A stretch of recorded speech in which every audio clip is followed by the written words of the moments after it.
Hello and welcome, ladies and gentlemen, to the connectUS 2012 report. We are here in our beautiful studio in New York City, and Rian Robel will give you in the next few minutes the most exciting impressions of this year's connectUS project. My name is Romano and I approve this message. Thank you, Romano. And also, welcome from our side. We would like to share our experience with this program with you tonight. Yeah, we actually started off the project in February 2012 when we were having our preparatory seminar. We got introduced to the two main topics, innovation and networking, as well as entrepreneurship and the cultural differences between the United States and Switzerland. Let's have a look at some of the highlights of the preparatory seminar. Also wir machen zum Thema Workshop sind wir unsere Kreativität herausfordern. Wir versuchen durch verschiedene Methoden ein bisschen kreativ zu sein, die Ideensammlungen zusammenzufinden. Good morning. Good morning. My name is Silvia Pinote. Pleased to meet you. I'm Swiss and Spanish. I study international business management in Switzerland. Furthermore, I have over 2 years working experience in different industries and departments. Currently, I'm looking for a 6-month internship starting in summer, and therefore I like to meet new people and get ideas in which industry or department I can do my next internship. What about you? Well, as you can see, the preparatory seminar was a success. But this was just a start. Let's have a look at the on-site seminar. What do you think, Rob? I think that's a really great idea, Lea. We had a very good time in the US. We learned a lot about innovation, the business culture, and of course, networking. We started off in Washington, D.C., then we went over to Boston, and at the end of the trip we have been in New York. We are going to show you a few clips from our travels now. So let's start off with our trip to Washington, D.C. Our two main visits there were the Kogel School of Business and the Swiss Embassy.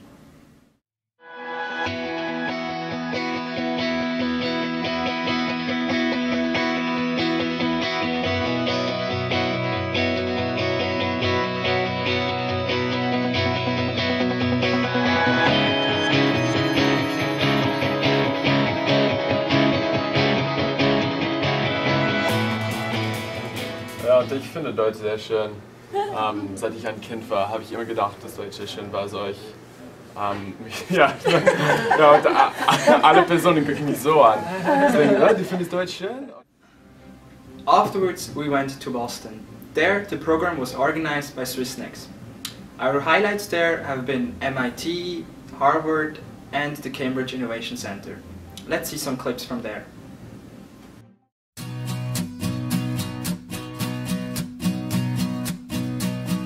Today's a Macy's Day Parade. The night of the living dead is on its way. With the credit report for duty call. It's a lifetime guarantee. Stuffed in a coffin, 10% more free. Red light special. Could you tell me what was the highlight today, or what have you enjoyed so far? I enjoy to see the MIT, to get tours from real students that actually study and live here, and of course beautiful Harvard University. What do you like this building particularly? I've never seen anything like this. It's just special in its own, we can tell, or we can say, and it's a bit chaotic, and but people still find their ways to work and study. It's very special. Great, thank you very much. When I was a kid, I thought I wanted all the things that I haven't got. Oh, but I learned the hardest way.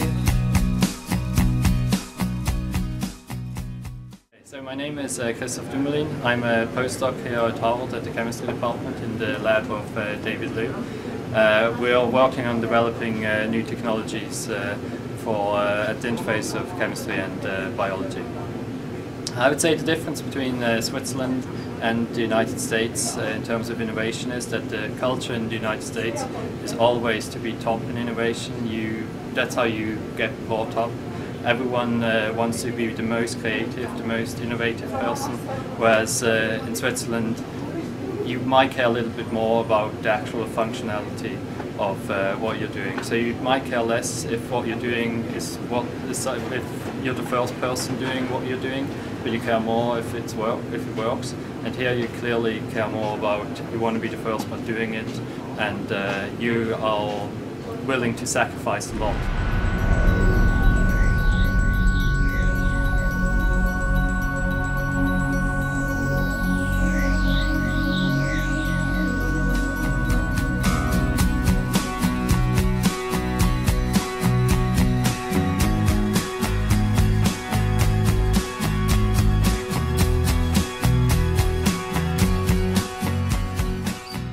How did you deal with the whole intellectual property? I don't speak about the legal aspects, but more when you had this first idea, we could run this business model, and somehow you profit if you share it with others because they give you new inputs. On the other hand, especially this IT solution, it's maybe risky that just somebody takes it and copy it.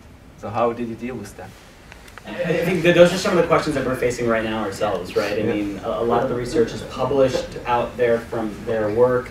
I think we're looking at different ways to, one, I mean, you know, protect ourselves as a company, but also be really innovative and disruptive. I think that's like one of the things and trends you're going to see from companies today is how do you be disruptive, how do you share as much as possible, and by doing that, hopefully that means you reach as many patients and people as possible. So, I mean, it's a really good question. It's something that we're really just, I mean, we were discussing a little bit of it yesterday too.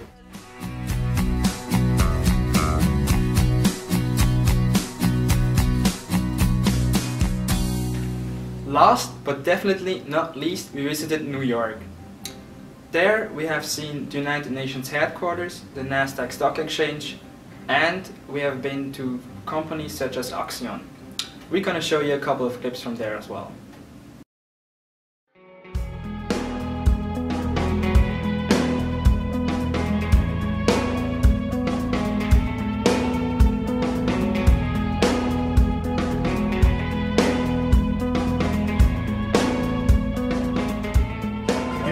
Defensive Alliance tonight brought to you by Delta, the official airline of the New York Mets. Delta, keep climbing. At first base, Justin Turner. At second base, Daniel Murphy.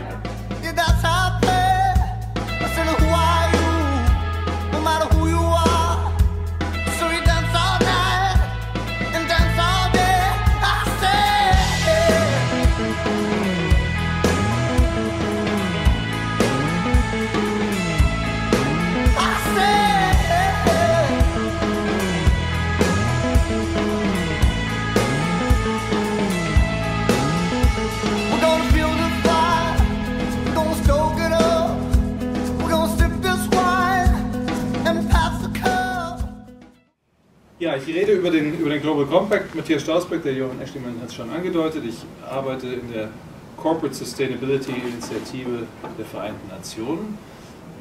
Das ist zunächst mal für diejenigen, die sich intensiv mit den Vereinten Nationen befassen, ein relativ ungewohntes Thema, denn die Vereinten Nationen sind ja immerhin eine zwischenstaatliche Organisation und die allgemeine Wahrnehmung der Organisation ist die, dass Staaten in der Generalversammlung im Sicherheitsrat zusammenkommen und miteinander über die großen Herausforderungen, vor allen Dingen die großen politischen und sicherheitspolitischen Herausforderungen reden.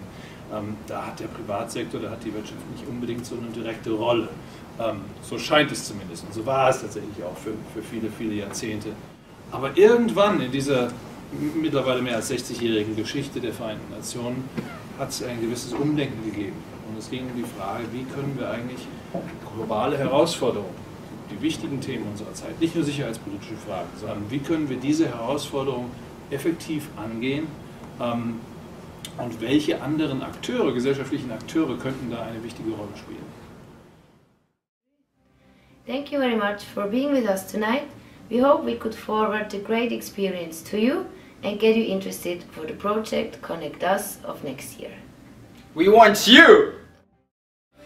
Was never